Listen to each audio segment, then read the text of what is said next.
Support for your public radio station comes from our members and from ESL Rochester Fringe Festival, a multidisciplinary performing arts festival. From drama to dance, more than 600 performances in over 30 venues. On now through Saturday. Details online at rochesterfringe.com. From Bond, Schoeneck and King, a multi-practice law firm in Rochester with offices across New York State serving business, healthcare, and educational institutions. Online at bsk.com. And the Rochester Philharmonic Orchestra opening the season with Breathtaking Barber. Anne Akiko Myers joins the RPO for Barber's Violin Concerto, and music director Andreas Delfs leads Dvorak's Sixth Symphony, September 27th and 28th at Kodak Hall. rpo.org. From WXXI News, this is Connections. I'm Evan Dawson. Our connection this hour was made in 2009 when a new benchmark was hit in American education. That year, more than 70% of high school graduates went to college. It was the highest mark ever. But something else was going on that year. The financial collapse of 2007 and 2008 had already convinced some American couples not to have children when they otherwise would have. As a result, the birth rate declined, and now it's that time when those children would be finishing up high school and thinking about college, and there are fewer of them. And now consider this. We went from 70.1% of high school graduates going to college in 2009 to 62% last year. We are way off the all-time high. Foreign students are having a much harder time getting approved to come to this country for school. And colleges and universities are talking a lot about an enrollment cliff. The possible cliff isn't a cliff everywhere. It will hit higher ed differently depending on where you are and who you are. But there's no question that higher ed is in a more challenging place. We've seen schools like Wells and Cazenovia close. Last week, my colleague Veronica Volk reported on the growth that Keuka College is experiencing, one of the few in our region that is growing. Many are struggling to fight decline. And this hour, we ask what the future is for higher ed. Will we see more closure? Will we see consolidation? Can universities convince American high school students to reconsider the value and attend in higher numbers? My guests this hour include the president of Keuka College. Amy Storey is with us. Thank you for making time for the program today. Thank you for having me. Ian Mortimer is with us, the president of the Golisano Institute for Business and Entrepreneurship. Welcome to you. Thank you, Evan. And welcome to Brian Sharp, my colleague from upstairs, enterprise and investigations reporter. Thanks for popping down and joining us in the studio here. Thank you. Briefly here, I think we most people would know Keuka College, school right there on Keuka Lake. Technically in Penn Yan, or is it not in Penn Yan mailing address? It's not in Penn Yan. What is it? It's called Keuka Park. Keuka Park, okay. But it's roughly an hour away. Golisano Institute is not an hour away from where we're sitting. It's probably 5 minutes away, something like that. Correct. Been open for how long? 2 years. How's it going? Very well.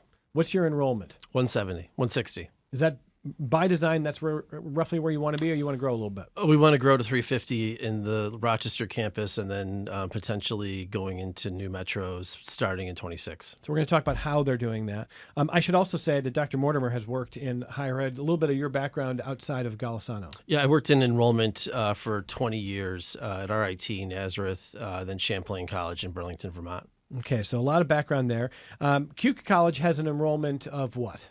About 900 undergraduates and 400 graduate students. So 1,300 total. Mm-hmm. But the low point in the last decade was what number?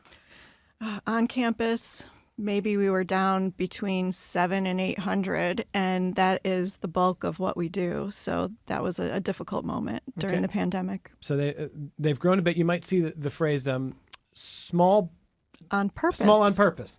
That doesn't mean not growing, though, and we're going to talk about what growth would mean there in a moment here. Brian's reporting back in, I think it was in June, that you talked to the outgoing president of RIT about this issue, yes? Yeah, I sat down with David Munson a few weeks before his retirement, and we were talking about all the things, all the different things that were happening in Washington that were, creating different, or changing the landscape, I would say, for higher ed. Funding, issues going on with international student enrollment. They were projecting at that time 200 fewer students this fall, and that number to continue to dwindle in the years ahead. And in that, and I think that's where we have a clip of him sort of laying out this issue, is I was asking, and he was also talking, though, as everyone, you're trying to grow, you're trying to increase your profile. all of that, and sort of how you do that at a time where you're facing these other pressures.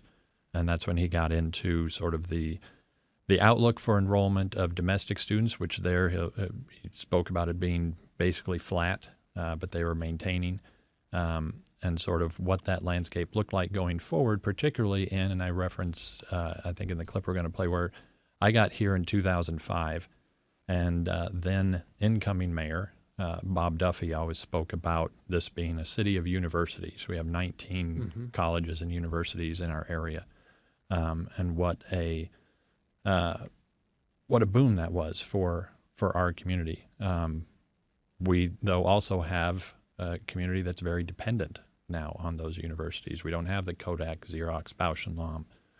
We're now higher ed and healthcare being our major employers. So what happens in this area and how healthy our universities can be is very important. All right, let's listen to that conversation from June. The other thing that we and everybody in higher ed will be facing is the high school graduation demographic. We knew this was coming. We've been talking about it for so long. Everybody feels like, wow, we must have way fewer high school students graduating now. And no, not now, but starting this coming year, the number of high school graduates in the U.S. is really going to start to tail off. That is an effect of the recession back in 2008. After that, American families started having fewer children, and it actually didn't pick up much at all. And so we fast forward about 18, 20 years forward from that and look at who's coming out of high school and how many freshmen are you going to have available. There are not going to be enough domestic students to go around. So we've seen some closures of especially small colleges over the last couple of years, and I'm afraid we're going to see a whole lot more of that. I feel sad because I feel like having a college in a lot of different villages and small towns all across the nation is kind of part of Americana, and I think those educational institutions are the centerpieces of their towns and villages. I think we're going to see a fair amount of that perhaps go by the wayside. So that concerns me a lot.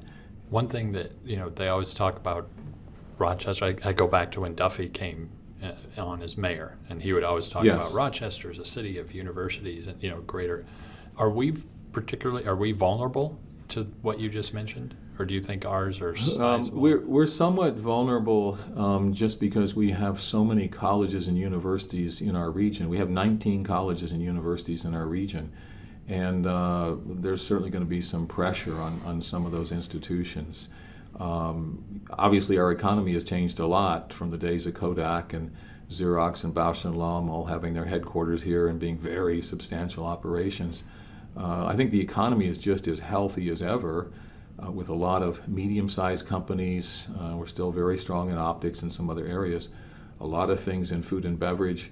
But also, the economy now is even more reliant on higher ed and on healthcare.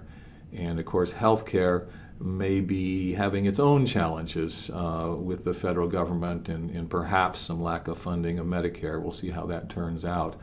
But I would say if higher ed and healthcare are hurt, that will damage the Rochester economy.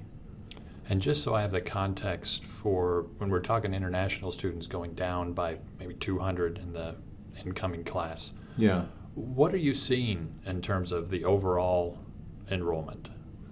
Well, so our enrollment of domestic students at RIT is very close to what we've seen the last couple of years. That's what we're projecting for the fall. Maybe down slightly, but very close. It's the drop in international students that we're particularly concerned about. Now, the domestic, has that been sort of steady, or is that? Yeah, for us it's been steady. It's been pretty steady the last few years. Yes, and but as I say, starting real soon, there are going to be fewer of those students to go around, and there's kind of a pecking order amongst higher ed, and unless you're a higher ranked institution, you're going to be more susceptible to under-enrollment. So that starts with the group that just graduated? Or I would say that's going to be started, we'll be seeing that effect bigger in fall of 26, and then we'll be really kind of deep in the trough by 28. Okay. That's President Munson, outgoing President Munson in June, talking to Brian Sharp, who's with me in studio here with WXXI. And let me just ask you a little bit there, Brian. I mean, this is that's not a fun subject for a college president to talk about. You've got a couple of their cohort in studio, but they're in a pretty healthy position compared to a lot of schools. They'd rather talk to you about the opening of the shed or a big new project, et cetera. But he was pretty blunt about that, although I don't know if that means that there is an immediate concern about what we saw with Wells, Casanova. I don't have any warning bells on the horizon immediately locally that there's more closure, consolidation. Do you? No, and I think really it got to that part where he talked about the sort of the Americana, that he was looking at the broader landscape. I think he was at that point of finishing up his career, going to retirement, and looking sort of at what the industry that he was leaving. RIT, I think, is healthy. I think the folks here, their institutions are healthy, but just the overall concern of what's to come. I appreciate you taking time for us here and sharing that with us.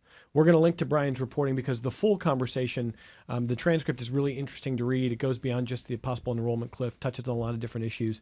Still worth seeing that. Thanks for popping in. I'm going to let you get back to the newsroom. All right. Go Thank to you. work. Get out of here. That's Brian Sharp, Enterprise and Investigations reporter with WXXI. And let me ask Amy Storey, president of Keuka College, do you think President Munson's diagnosis was correct? I obviously agree with the demographic changes that are taking place and the risk to New York State. In that, in particular, New York is going to be one of the hardest hit states when it comes to the declining birth rates. So looking at the comptroller DiNapoli's report in particular, it's dire. 27% decline in the number of high school graduates is something that should make all of us concerned. What I don't necessarily fully agree with is the fact that smaller institutions will close. I think that they are at greater risk, perhaps, but I think that I would argue that some of our larger institutions may have overbuilt within the last 20 years in terms of residence halls or classrooms or whatever, while knowing that there was going to be a smaller population coming at this point in time. And Keuka College did not do that, and therefore we are, I would argue, better positioned to weather this period of smaller graduating high school classes. Ian, I know you know the outgoing RIT president well. How was the diagnosis of the situation that you heard there? I think factually, in terms of what he said, obviously is accurate. Dave knows a lot about higher ed, and we worked a lot together when I was there. And so he's well informed, not just by my influence, but by a lot of people. I think one of the things, though, that, to Amy's point, is that we can't use this demographic soundbite, the enrollment cliff, as a way to not focus on value creation for students and families. So one of the things that happens oftentimes, particularly in enrollment offices, is that whenever there's kind of a demographic shift, people sometimes can throw their hands up and like, oh, but woe is us, and what are we going to do? And there's a lot of variables that influence whether or not a student attends an institution. And one of those is the education attainment of the family from which they're coming from. If your parents went to If your parents went to college, exactly right. And so when you look at the demographic data and the decline in high school graduates, yes, in aggregate, it's less, but that doesn't mean there's going to be less people going to college per se, because as you said in your opening, 60% go to college, and the variables that decide who goes to college or not are very, very accurate in their statistical prediction. And when you look at the Rochester region, there's actually growth in the characteristics of families that send their kids to college. Now, if you're an institution that serves a lot of first-generation students and demographics that typically don't participate in higher ed, those are, that's where the cliff is really, falling. But if you're serving a population of one bachelor's degree or two bachelor's degrees or advanced degrees, at least in Buffalo and Rochester, there's actually growth. And those families typically send their kids to college at rates of 80%, whereas the statistical strata of those who typically do not, it's about 30% go to college. Mm-hmm. And so you can't, the thing we have to avoid is kind of wide sweeping statements that because there's less high school students, there's going to be less kids going to college in Rochester, New York. Statistically and from an economics perspective, it's just not accurate. So what we have to understand is, who do you serve? What are the trend lines of the populations that you typically serve? And then, to really applaud Keuka, what are the programs that you offer that connect very well to employment? So, there's macroeconomic factors and there's microeconomic factors. And without a doubt, families are looking at what is the chance of underemployment or underemployment by obtaining this major at this school. And when you have programs like in nursing and OT and PT and things that are aligned with the economy, you have a little bit more of a cushion to maybe if, you have a lot of students that may be more in the humanities or actually in business. The underemployment rate in business is very, very high. And that's why we exist at some level. So I guess the headline is that wide sweeping statements like the cliff is going to create, school closures. I don't subscribe to that at all. Who you are, who you serve, the value that you provide will determine essentially how you come out of this. I mean, I see Amy nodding about the idea of making sure that you're still focused on value that you're providing for students. And in a moment, I'm going to ask both of our guests just to kind of give their thoughts to why we see a difference from 2009 to today in terms of just the percentage of high school students either choosing or able to go to college. So again, all-time high in 2009, just over 70%. We're back down to 61, 62, maybe close to 63%. But it's not where everyone in higher ed would like it. It's not where it looked like that trend was going in the aughts. So I'm going to ask that question in a moment, but let me grab a phone call from Adam in Wayne County who wants to jump in. Adam, go ahead. Hey there, Evan. Thanks for taking the call. Yep. I got a comment and kind of another comment, but here we go again. We're kind of not saying it, but we're saying that there's a war on woke colleges or college education as far as like enlightening people and bringing Trump. Here we go. I'm just gonna say it. This guy, I called last year before he got inaugurated and said, you know what? I don't think he's going to attack the institutions. And here we are. I feel like I was wrong. He is absolutely attacking every institution in this country, and college is another one of them. And I'm glad that New York has as much infrastructure as we do, the SUNY schools, and is maybe affordable. I mean, I went to a technical school, basically, for my career.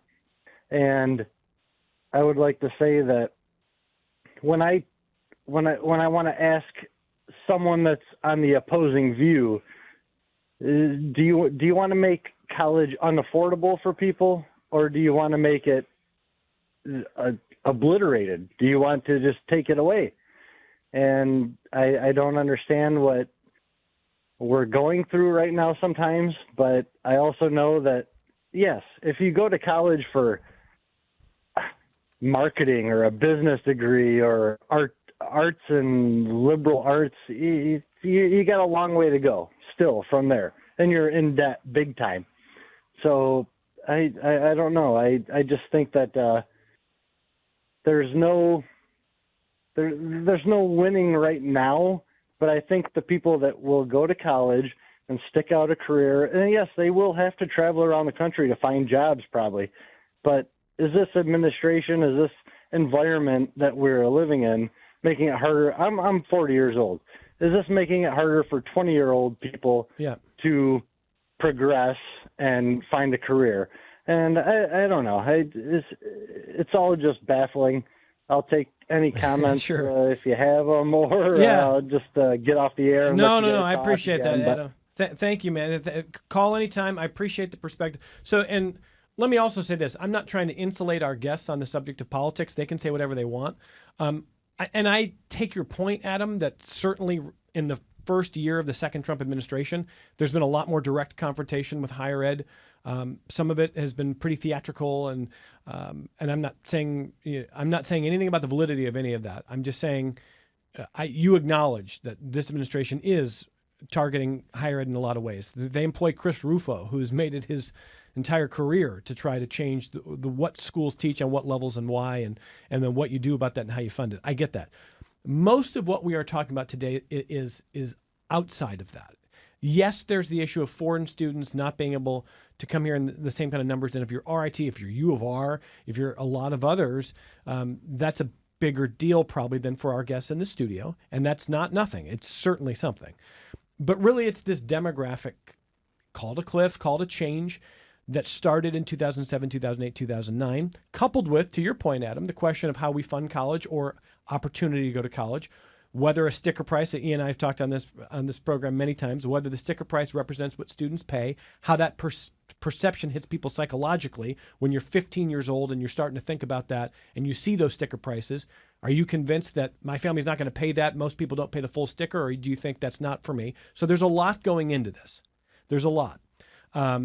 Ultimately, there's, I think, two questions come out of Adam's call, which is, first of all, what is the goal here? Do we want to make it more accessible, and how do you do that? And I think that ties to, why are fewer students going? That's what I want to hear. So, Amy, let me start with you. I mean, if it was 70% in 2009 and it's 62% now, why? Why a decline when we saw a steady march upward? Obviously, the pandemic, I get that, but it's not just the pandemic. So what's going on here? It's not just the pandemic. And I agree with some of what Adam was saying about the rhetoric that is taking place nationally about the value of a college degree. But it still remains true that based on Census Bureau data nationally, that 2022 median earnings for those with a bachelor's degree were almost 175% higher than for those that were high school graduates. So there is value. There's no question that there's value in higher education for your lifetime earning potential in most situations. But I think that some people are nervous because it is a major investment. And to Ian's point, for people who don't have a history of higher education in their families, is it a risk that they're willing to take? And I don't know. I think that the public dialogue around this issue is definitely influencing some people's decision about whether or not to go right now. Dr. Mortimer, why are fewer high school graduates choosing college right now? It's not one thing by any stretch for any one population, but some of the variables that I would offer are determined that are impacting it are one, underemployment. So, we have some work to do to help people enter jobs that require a bachelor's degree. The statistics are pretty alarming when about half of all college graduates enter a job that do not require a bachelor's degree. When you strip out nursing, PT, OT, accounting, teaching, all the things that require a license, the numbers are even more difficult. And I think people are starting to become more aware of that just because of the transparency of communication amongst peers and families. And so that's one thing. And I think all of us have to do more work to match the investment that families make into education and how it connects to solving an employer's problem. So that's one thing. I don't think it can be understated that those who experienced K through 12 during the pandemic got roughed up. New York was a little bit more back to school than a lot of states. If you were in the South, like Virginia, I mean, they were online for a year and a half. And in some situations, they're still online because they can't find teachers to come back to the schools. And so I don't say that the pandemic has had a big impact, I think, on K through 12. And as a result, has challenged the idea of what it means to be a student from an emotional satisfaction perspective, identity perspective. And, some of the students that come to us and are really successful with us are looking for a new mode of education. And, for a small end, we fill that hole. And then I do think there's this new phenomenon with young people particularly that struggle with the amount of time.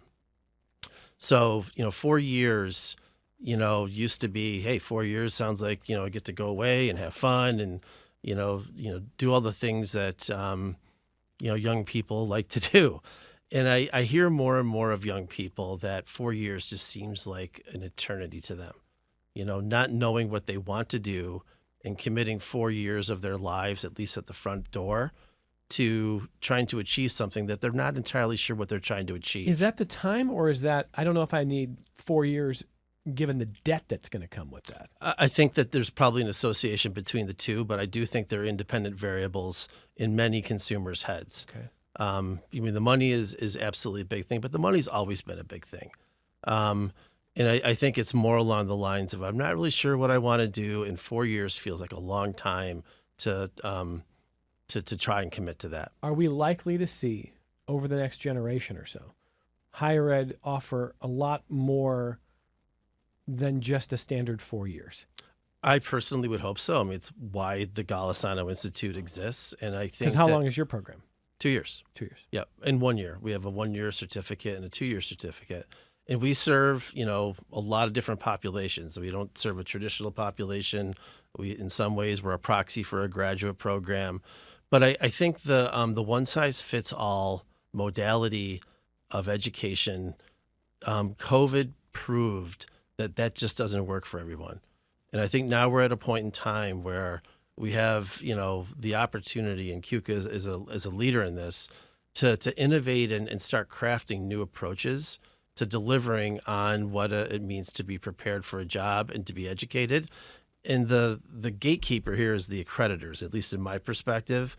The accreditors got to kind of loosen a little bit of their reach into post-secondary education and allow colleges and universities to innovate. And I think if that is allowed, then you'll start seeing some real innovation happening where it could be, different times, different modalities, different, relationships, whether it's cohort, non-cohort. I mean, there's a lot of smart, innovative people in higher education, but they need to get the tools and the capacity to make some novelty. President Storey, you want to add to that?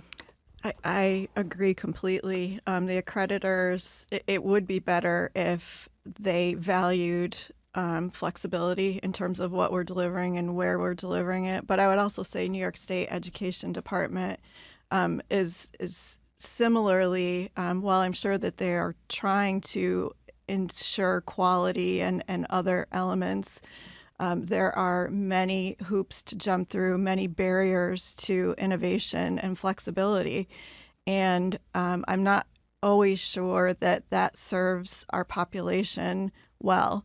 So I would argue that, there are many states in the country where private institutions are not subject to state education law. New York is not one of them. So it's a challenging place to do business. There are 150 private institutions in New York State, and we are a major economic engine, but it is challenging. What would you do differently if the rules were different?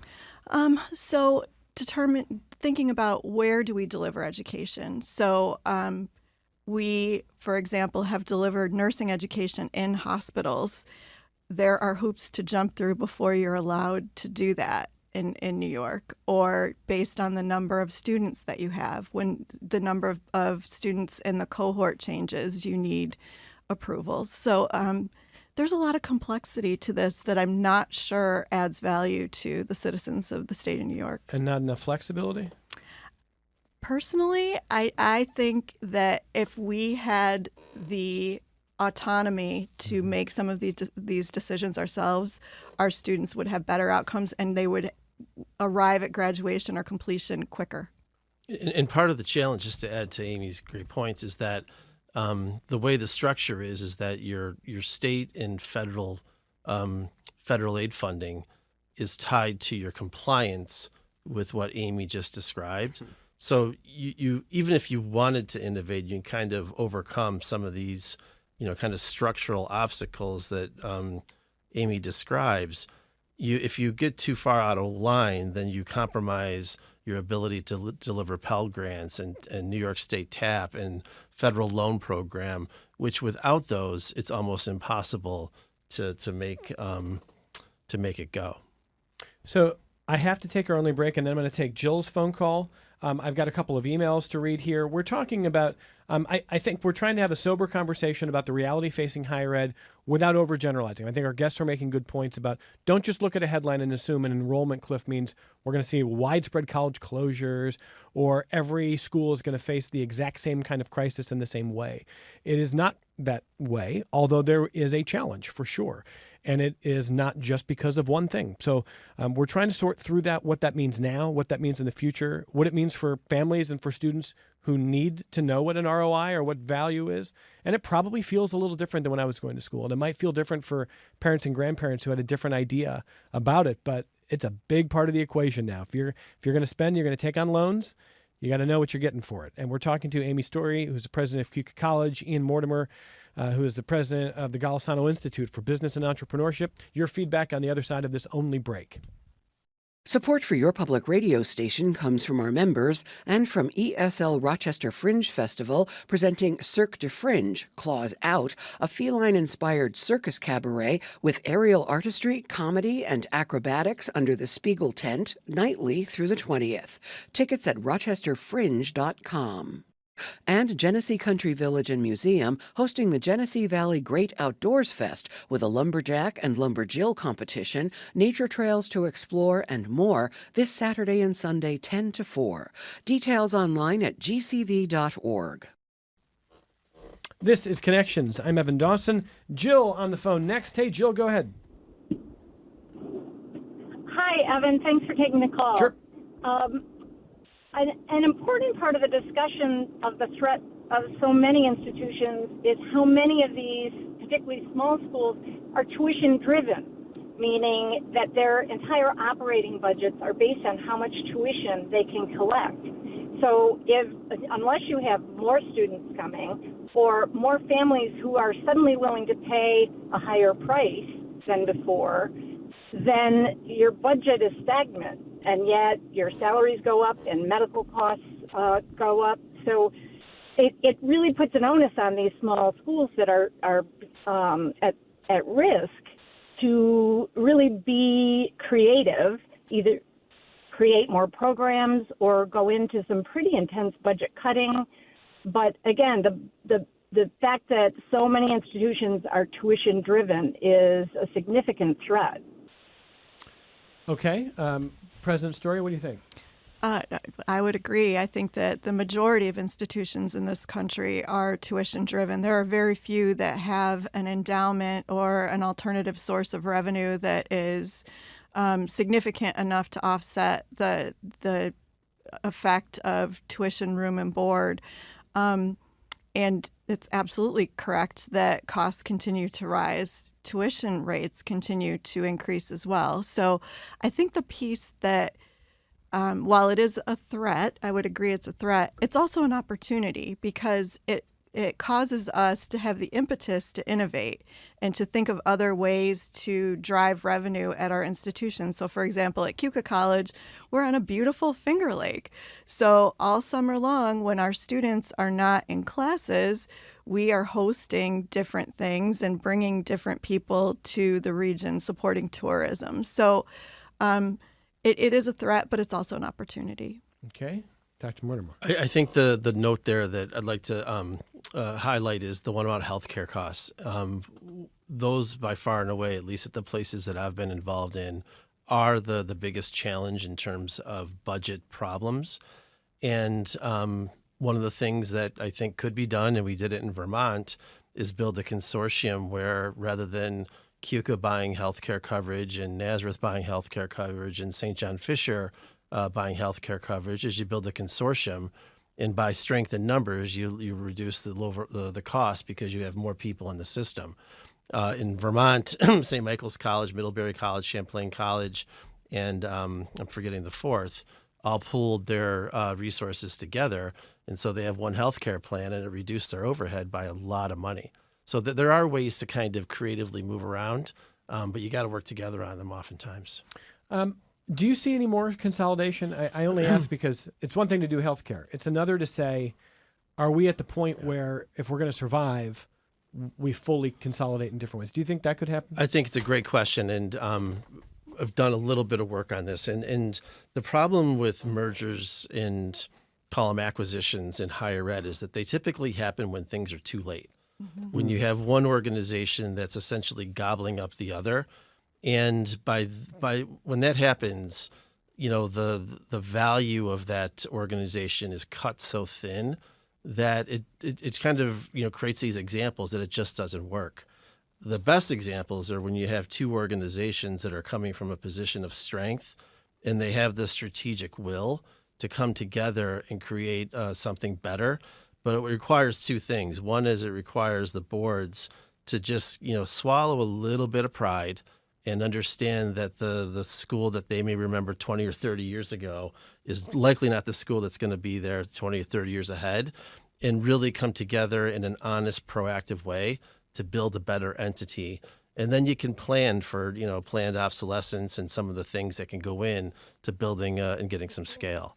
But when it's kind of a school of strength trying to acquire a school that, doesn't have much left in the tank, they just become bad examples and people walk away. Okay. You agree with that? Yes, and I don't know how many more there are going to be of mergers and acquisitions, because the cultures that exist within the faculty and to Ian's point, within the alumni are really hard to merge. And I think, corporations have done a good job of giving examples of how mergers and acquisitions take place, but you always have one that's subsuming the other. And particularly with respect to faculty, I think that is a tremendous barrier to having many successful mergers going forward. Okay. Robert in Fairport is next. Hey, Robert, go ahead. Yeah, thanks for taking my call. I think part of the issue here that's hasn't been mentioned so far is that if you look at the SUNY system in New York State, there's just a ton of schools that have seen enrollment declines of as much as 50% in the last 20 years. And there's just a tremendous amount of unused capacity there. These schools never close. You get a school like Potsdam or Fredonia and so on and so forth.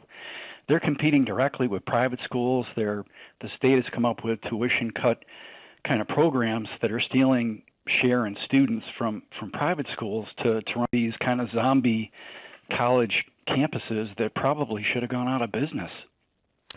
Okay. Is there validity there? I think so. I mean, I think we have 64 SUNY campuses right now, and I think it's something that we definitely should be talking about. And when you think about what does it cost to keep that infrastructure up and running at all of those locations. But I go back to Dave Munson's point in the beginning of the fact that many of these institutions are the heart of their community. There's a reason why New York State is propping them up, and there is economic activity that is taking place, even if it's not what it once was. So I don't think there's an easy answer to that, but I do agree that small, private, liberal arts institutions in New York State have to be efficient for all of the reasons that your callers have already said. We are tuition driven. We innovate in ways that perhaps state-funded institutions or state-supported institutions don't. Ian?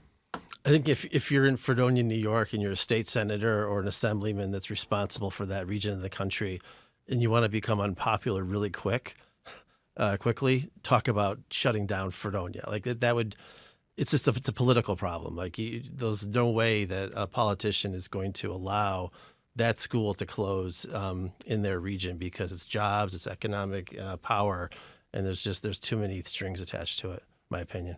Okay. That doesn't answer whether you think it would be the right thing to do. From an economics, like just supply and demand, of course, but there's you're being realistic. A lot of things are not efficient. Yeah, looking at the politics there. A couple listeners just wanted to know what the sticker price for our guest institutions are. So what's the sticker price at Keuka College? Oh gosh, I don't even know. So we just passed the board just passed a new resolution, and I don't even know if it's public, but. Can you go to the pre-board resolution? All right. Well, President Storey figures that out. Ian, at Golisano? It's we have the benefit of being supported by Tom Golisano. And so our annual tuition is extremely subsidized by a very generous donor. So for 1 year of education, 12 months, it's $8,900. It costs us a lot more to educate a student than what we charge. But we are very unique in that we have the benefit of Tom.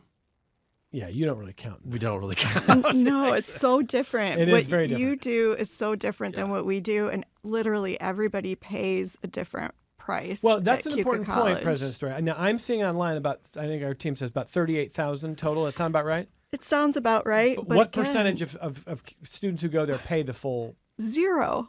100%. Zero. 100% There's of got to our be somebody students. on your campus. No, we just had this conversation with my vice president for enrollment and my board of trustees when we were talking about increasing tuition for next year, because it is the board of trustees' duty to make sure that what we're doing is stewarding the institution correctly. But the sticker price is really it doesn't tell you anything because nobody pays that. So what's the average that students pay then? I couldn't even answer you that, other than to say that sometimes we'll do comparisons against SUNY schools, and on average it would cost a Keuka student about $5,000 a year more to attend Keuka than to attend a SUNY school, and with room and board all in.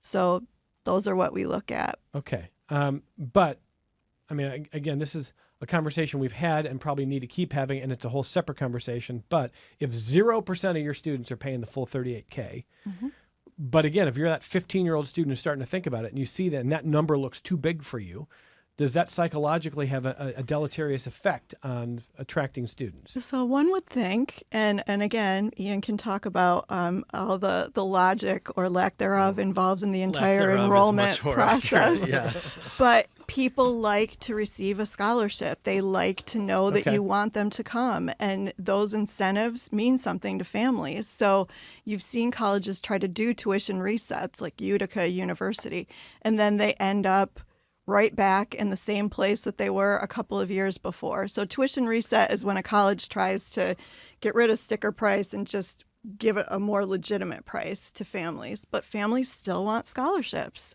Okay, that's an interesting point. It's like I'd rather pay the same out of pocket, but know it's on a scholarship than not, even if the actual cost is exactly the same. Yeah. Yes. Scholarships are a huge determining factor of demand. But I believe this is an important consideration for the listeners, is that, and this is a big problem, it always has been, and hopefully it won't persist, is that the higher education community has followed the wealthy boys and girls in the industry for a long, long, long time. And so in the 80s, when, the Ivies and the Nescaks and the Colgates and the Hamiltons, started cranking it up 6 or 7%, then everyone else started cranking it up 6 and 7%. And it's gotten out of control with the premise, which is not holding truth anymore, is that retail price is a reflection of quality. And we've hit a tipping point in that people just don't believe that to be true anymore. And so now, to Amy's point, the question is how do you set a retail price that is really true to what it costs to educate a student, but also giving you the latitude to kind of shape the profile of your class based on quality and all these other characteristics by using scholarships as instruments to make that happen. And I think that's kind of a big core question for the category, is how do you kind of reframe this relationship financially that is honest and upfront, but also gives some latitude to have some flexibility to incentivize the students that you want to enroll. So I'm wishing we had 2 hours, because I'm going to squeeze a lot in here. On that point of convincing families, students, prospective students, that there is an ROI. I take President Storey's point from earlier this hour that the data still shows that you're going to earn more with a degree than not. I mean, there's still a good return on that. But there's also a lot of concern about how the job market will change, about how economic constrictions could affect that. We've talked about artificial intelligence. There's, sort of the positive and the negative, or the concerning and the inspiring there. So there's a lot that's going to be different in the next generation. And if you're going to school today, I think you're going to ask hard questions. So at Keuka, what's the sell on an ROI here? Well, it depends. So for our pre-professional programs or pre-licensure programs like nursing and OT and social work, it's required. If you want to go into that field, you've got to do it. And so the question for the students is, what gets me to my end goal as quickly as possible? Mm-hmm. With respect to students in some of the other disciplines, it's really the employability of their fellow graduates. How many of the people who graduated ahead of them are employed or in graduate school? And that is a metric or a data point that most families want to see, and it's an important one. Okay. Ian, you want to comment on that, on ROI and how you convince families? Yeah, and again, this gets to some of the benefits that we have being an independent, subsidized, school from Tom Golisano. So we embed 3 internships in the 2 years.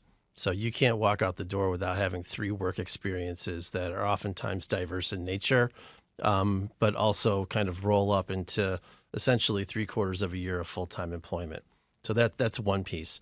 The second piece is that we've embedded skills that we know that the business community is screaming for.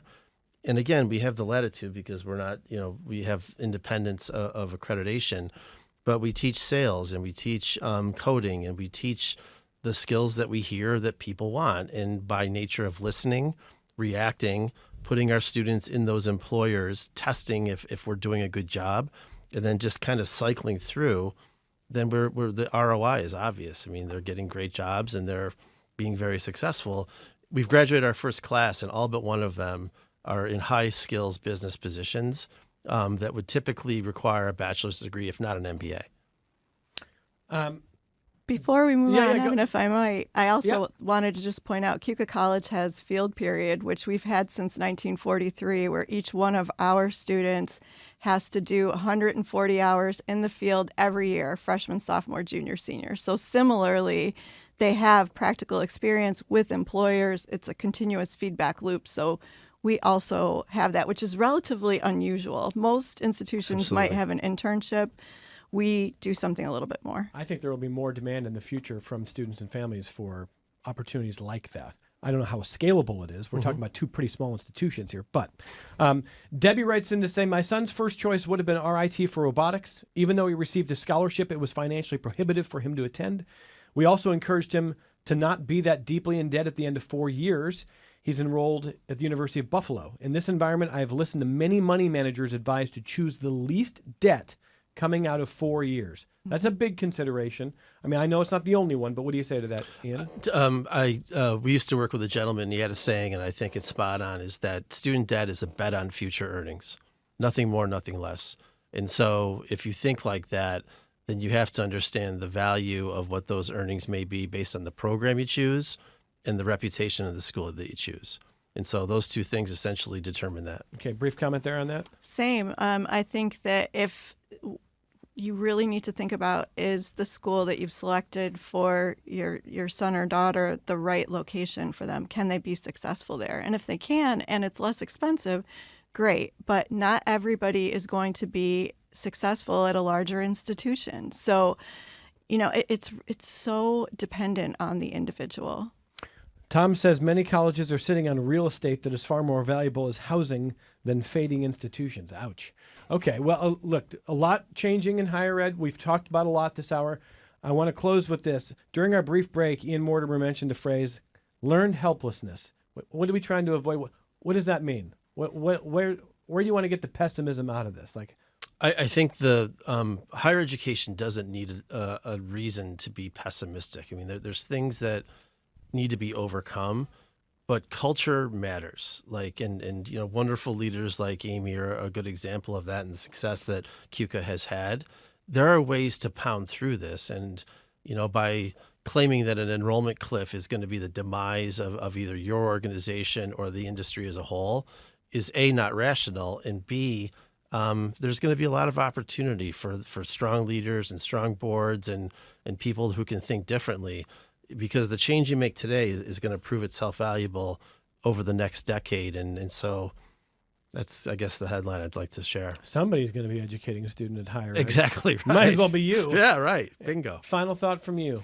Same. I'm so optimistic about the future because I like disruption. I like opportunities to think differently and to question the assumptions that perhaps we've been operating under. So I'm very optimistic about the future. And again, around 1,300 total students right now. Where would you like to be ultimately? Not any bigger. We're right about where we want to be. It's comfortable. It is. Maybe 1,000 undergraduates. That'd be as big as I'd get. 160, 170 now, you're going to double that, roughly. Yeah, about 400 here in Rochester, and then we're expanding some news to be shared in the next couple of weeks. You can break it right now. I'm going to hold off until it's final official. Okay. You have my number. Ian Mortimer is president of the Golisano Institute for Business and Entrepreneurship and has decades of experience in higher ed, different institutions. Thanks for being here. Always great. And Amy Storey, you might have heard her in my colleague Veronica Volk's reporting, president of Keuka College, small on purpose, but experiencing some growth when others are really struggling. Thank you for being here. Thank you for having me. More connections coming up in a moment.